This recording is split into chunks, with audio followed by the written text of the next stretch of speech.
پاکستان کے ایک سینئر تجزیہ کار ہیں منیب فاروق، جو کہ ماہر آئین اور قانون ہیں، بیرسٹر ہیں۔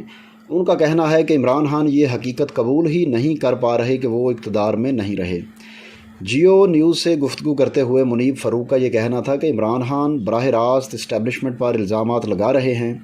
عمران خان کے خلاف آرٹیکل 62 کے تحت کارروائی ہو سکتی ہے۔ ان کا یہ جو کہنا ہے کہ ایسا بالکل نہیں ہوگا کہ ملک کے 3 ٹکڑے ہو جائیں۔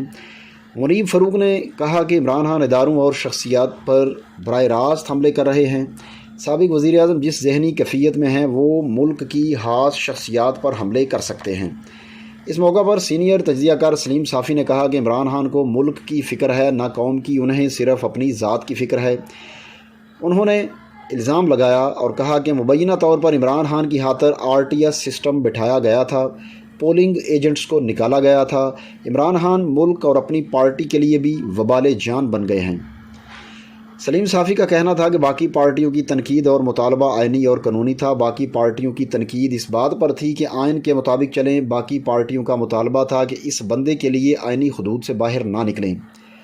نواز شریف نے ریاست کو اس طرح خطرات سے دوچار کرنے کی کوشش نہیں کی۔ عمران خان کے مفادات اس ملک سے وابستہ نہیں ہیں۔ سلیم صافی کے مطابق عمران خان کبھی ایک ادارے کو کبھی دوسرے ادارے کو بلیک میل کرتے ہیں۔ پاکستانی فوج ایٹمی پروگرام کی محافظ ہے۔ شاید عمران خان کو پتہ ہی نہیں کہ پاکستان کا ایٹمی پروگرام بنیادی طور پر کیا ہے۔ سلیم صافی نے مزید کہا کہ پیپلز پارٹی، نون لیگ ہو یا کوئی اور، پاکستان کو ان سیاسی پارٹیوں نے جوڑ کر رکھا ہوا ہے۔ عمران خان نے ہر ملک سے پاکستان کے بیرونی تعلقات خراب کیے ہیں۔ پیپلز پارٹی اور نون لیگ ان ملکوں سے تعلقات کی ریکوری میں لگے ہوئے ہیں۔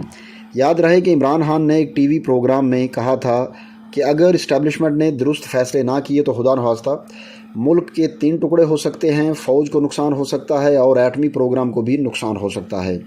اس بیان کے بعد اس وقت ملک کے سوشل میڈیا پہ عمران خان کی ٹرولنگ کا سلسلہ جاری ہے۔